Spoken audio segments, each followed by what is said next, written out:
I'm not teaching, I'm public learning. But hi and welcome to Learning for Life in UK test part 562 by doing morning stretching. And we want to right now shoot a video in which I'm going to tell all down which we learned over movies. So we're starting with saying that UK has made but the first movies were shown in the UK 1869. There were actors from Britain who worked in America, for example Charlie Chaplin, in silent movies, made a jump and became famous. And also directors like Sir Alexander Korda, Alfred Hitchcock went to America. During the Second World War, there were movies like In Which We Serve, and played a part in boosting the moral. There were Sir David Lean and Sir Ridley Scott, who found success internationally. They are both from Britain. And in the 50s and 60s, there were comedies like Passport to Pimlico or The Lady Killers of Carry On movies. And also there were television, like for example, That Was the Week with Walls, or Monty Python's Flying Circus, or Spitting Image. And there are many films from other parts of the world that are doing movies together with British studios in the United Kingdom, and they are profiting then from British expertise in many aspects of movie making. Where are the Ealing?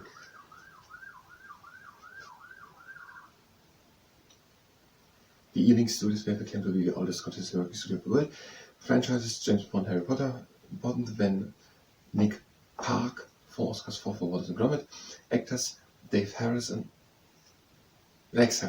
David Niven, Richard Burton, Sir Lawrence Oliver, Sir Rex Harrison, David Niven, Sir Lawrence Oliver, Richard Burton. And when people won an Oscar: Dame Judi Dench, Sir Anthony Hopkins, Colin Firth, Tilda Swinton, Kate Winslet. They are the BAFTAs, the British Academy for Film and Television Arts. Of Film and Television Arts, okay. And they're giving out an award, the BAFTA Award, of the British Academy Film Awards. It's always called the BAFTA. And that is the British equivalent of the Oscars. So there I have a second camera rolling, and I'm trying to save it all down. No, not really.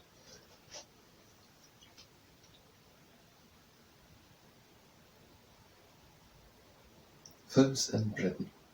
In 1896, the first movies were shown in Britain, and they are very popular. And there were people working from Britain in the United States of America. For example, Sir Charlie Chaplin. And he became famous doing silent movies and with his tramp character, did he do it. There were also directors like Sir Alexander Korda and Sir Alfred Hitchcock who went to America and they shot movies. In the time during the Second World War, there was, for example, the movie In Which We Serve, and that was made to boost the morale of the British people facing the hardships of the Second World War. And then it goes on with David Lean and Ridley Scott, both Sir, and then the comedies.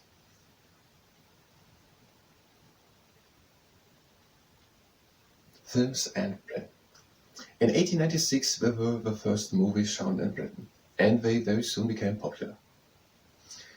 And there were people from Britain working in America in the movie industry. For example, Charlie Chaplin. He went to America, to the United States, and he became famous in the silent movies in which he featured his tramp character. Or directors like Sir Alexander Korda or Sir Alfred Hitchcock. I have it not good in... Okay, I'm going chronologically.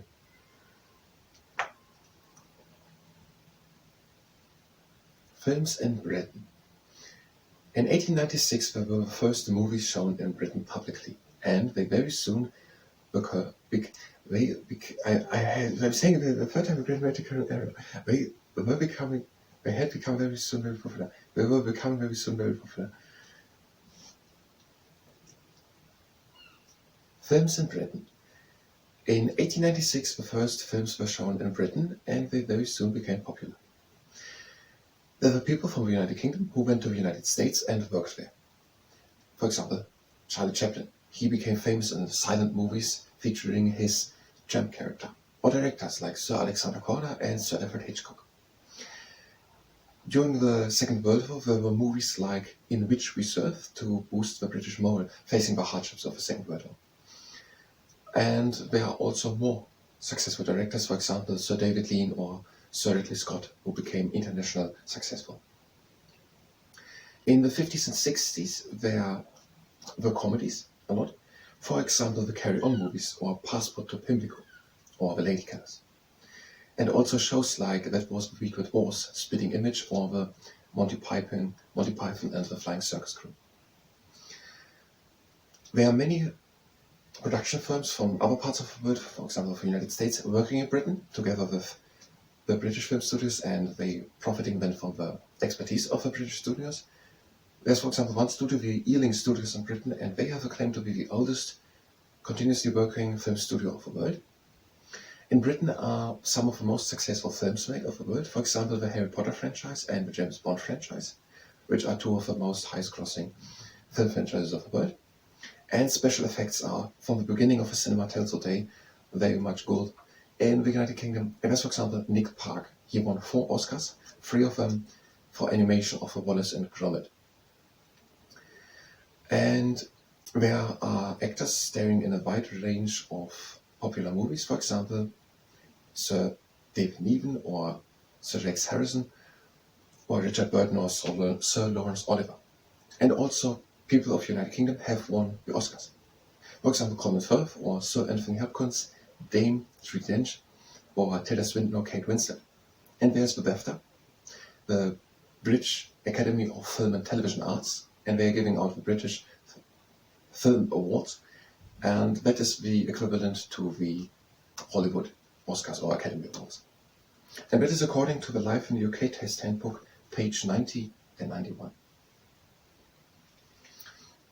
In a way, a lot of information, not really clear spoken and not really structured, but the information are pretty loose. If you think that were 100 years and I said just one thing for a decade. But it's just a very broad overview. And based on selective examples. So it doesn't really make sense to list them all like that. Just overall it makes some sense. The single facts alone are pretty useless, not useless, but they don't really make sense in a video. Just altogether they make sense. So that's, by telling them so loosely altogether, I think that's maybe the best way. If people understand what I say, don't do it because to understand why it is so said so loosely, they have to understand what I say. But maybe it is possible to do it after they've watched it. Maybe watching it at the same time. I'm going to stop the camera. And we have now a few minutes left for morning stretching. If you're here to go to a British comedy and trying to rehearse a video to a British comedy, you can go directly to the next video. We are doing over morning stretching. If you participate, it is at your own risk. We're doing forward shoulder circuits. We go back with shoulders, up, in front, and down.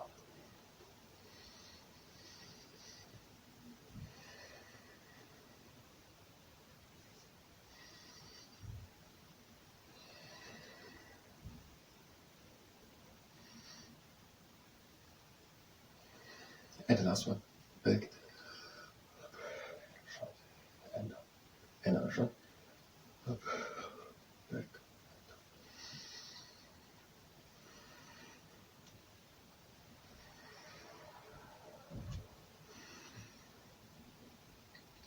Next exercise, we're breathing in and lifting the shoulders up. And breathe out and let them fall down. Again in.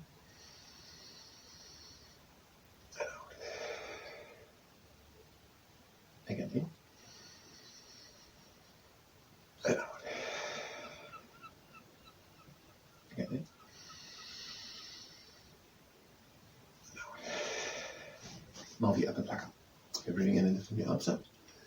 And we're reaching high, and we're pretending to take an apple hanging high on an apple branch, turn it a bit around, and then to pluck it.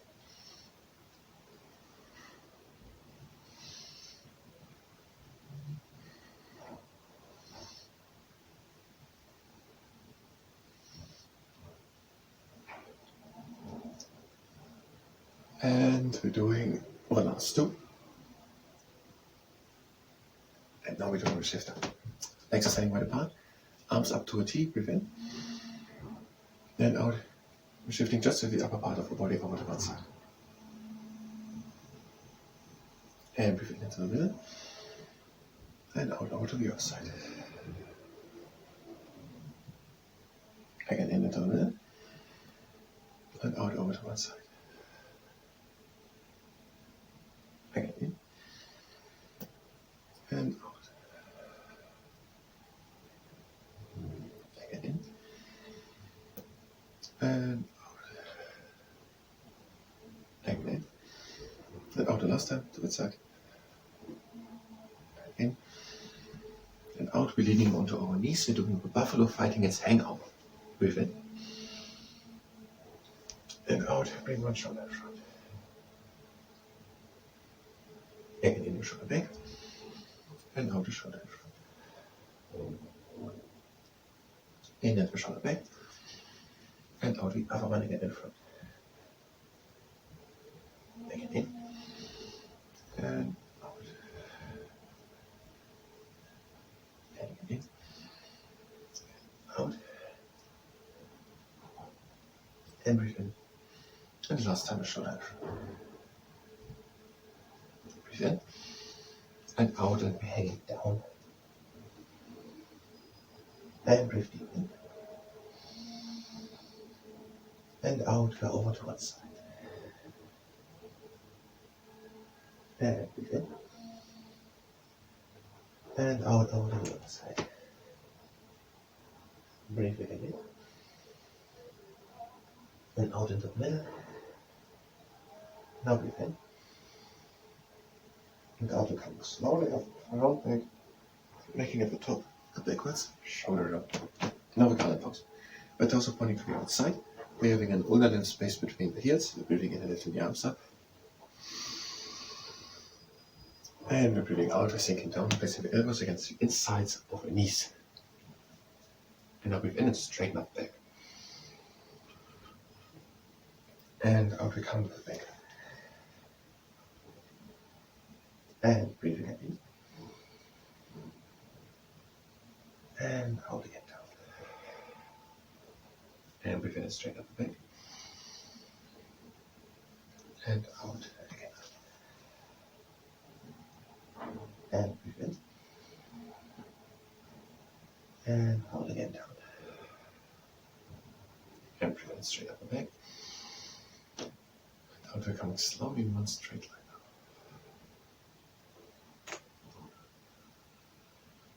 And the seahorse pose. We're having a good standing leg. The other leg with the heel on top of the knee of standing leg. We're breathing in. Do as only if you can do to avoid injuring yourself. And out and we're sinking down.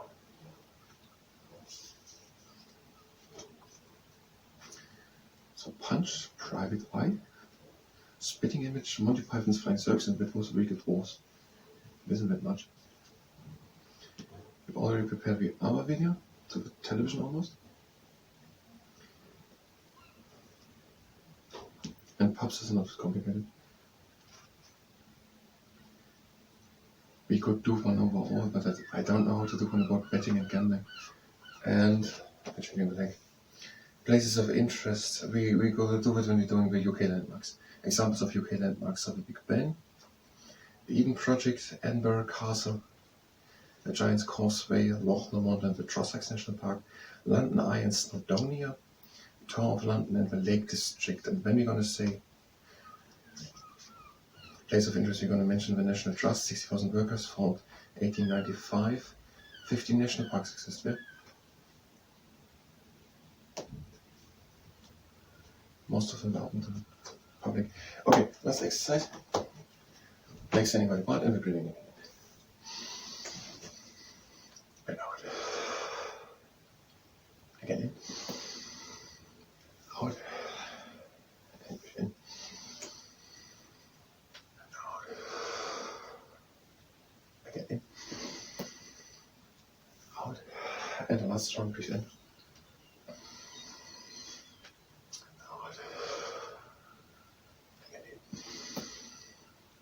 Out and breathe in. That is the morning safety. I thank you very much, and until next time.